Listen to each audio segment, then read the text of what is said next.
Hey everybody, 3KO Games here, and it is update time in Empires and Puzzles. Checking the news feed, not the news feed actually, but my inbox messages. First of all, talents and limit breaks for 5 stars. The cost is changing. I appreciate that. Levels 80 to 90 and unlocking talent nodes are as follows. They are going to do 32% less food and 18% more iron. I hope that that actually means that overall the cost is slightly less, but we're always so low on food, so that I appreciate. Also, the cost of unlocking master talent nodes already balanced, but they will also be updated by negative 33%. So reducing the cost. I like that. What it makes me afraid of is that Limit Break 3 is just around the corner.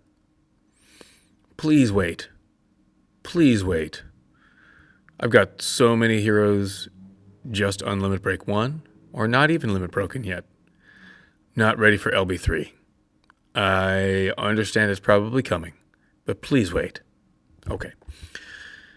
Balance update on some heroes. You can read individual heroes here. There's a lot of them because they just gave a whole bunch of buffs stat-wise to some families. Let's dig in and take a look. Okay. Legendary heroes of the Magic Carpet family all get plus 25 power. I'm not going to read these individually, but just take them as a larger group, and just notice that the Magic Carpet family is very new, but given just a few more in stats. Liang Shan family, the newest family of War of Three Kingdoms, is also getting plus 20 power. Not tons, just enough. And I've said over and over that I think what they're trying to do is buff the newer or the new-ish heroes to make room for the power creep that is yet to come, so that 6 months down the road, these heroes will still be relevant. And I get that a little bit. If this were the trend, I would get it. Because certainly the Liangshan family does not need a buff in current play. They are kind of dominating. Beowulf family, all getting plus 20 power. Now there, I feel like, these are good heroes, don't get me wrong, but they are not at the same level that the Liangshan family is. So to both give them 20 power is not making them all evenly balanced for future development. And we are also buffing Hrothgar, one of the first heroes from this family, in the same way that we are buffing some of the latest heroes from the family.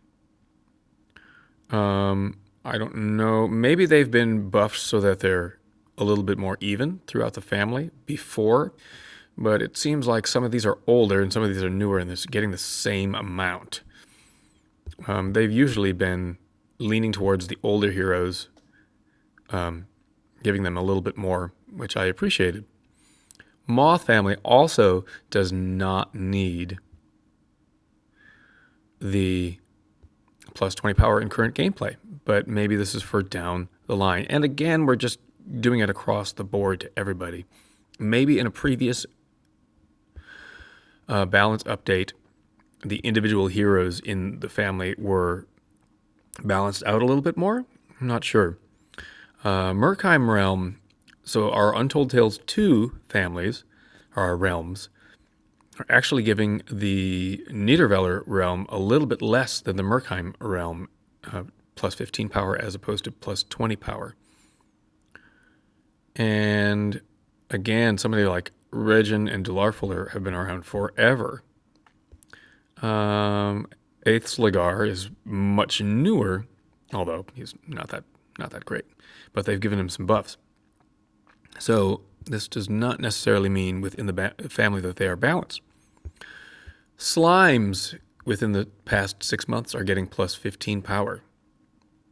I mean, I'm happy this is one of them. Actually do have Charmini, so keep buffing her. That's great. But Goldrip just came out. I think stat-wise he was way ahead of everybody else already. So he doesn't really need that. And also, why not Fungustine and Gunctus? And Sludges. Those are 3 great heroes that should stay relevant. Are we going to say that if they get passed by because of power creep in a few months, that's okay? I hope not. The most recent Bard family heroes get plus 15 power. Interesting. Baltair and Darkbeat, you don't actually see them much on war teams and war defenses. You still see Astrid. You still see, what's the red one's name? Plays the marimba. You still see her sometimes. So maybe they needed something. I'll take that. And then Investigator and Cultist families all get plus 10 power. Here again, unless they've already balanced people out, Atwood was the first, as opposed to, Atwood, 1122, 1110, 1979, as opposed to somebody who's like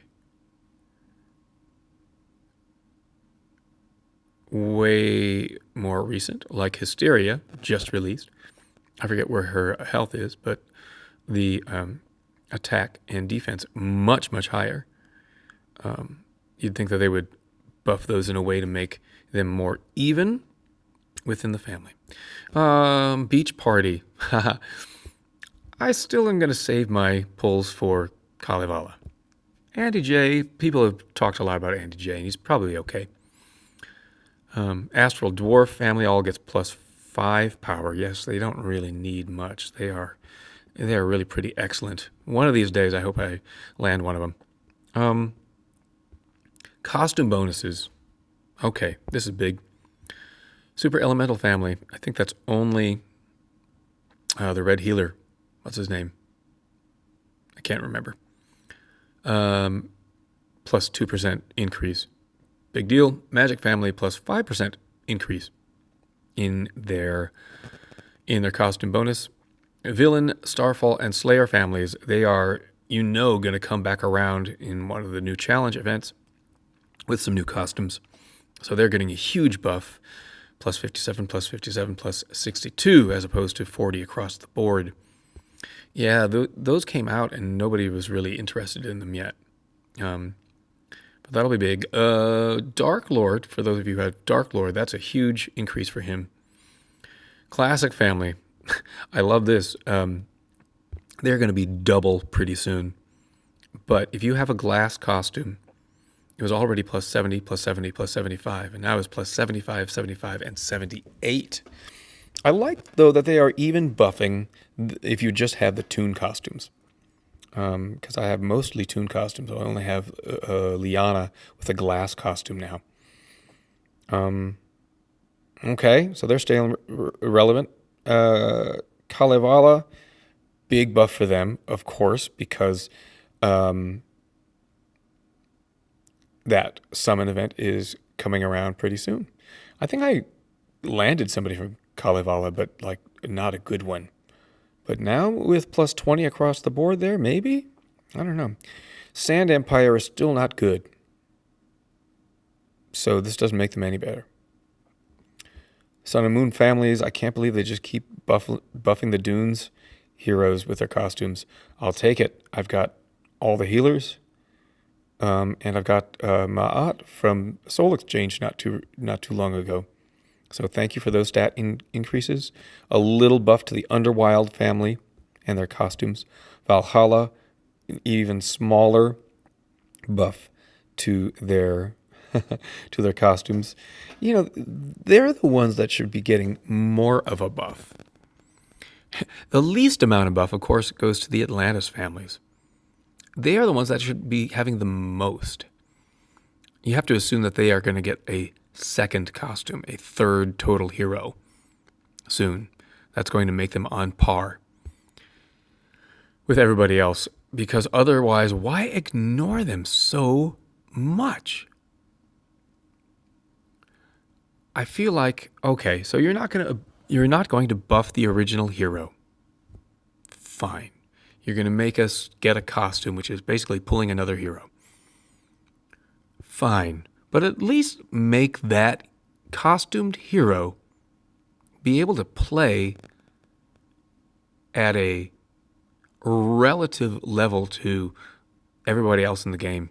Or at the point where, you can barely use costume Ariel, costume Poseidon, costume Ursina, any of those, because their stats are so outdated.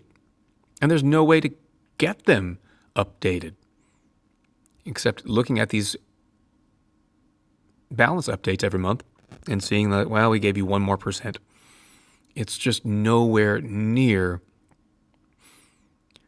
SG, throw us a bone with some of these older heroes, especially the ones that we already got a costume to as well. We should be able to level those up and still play them.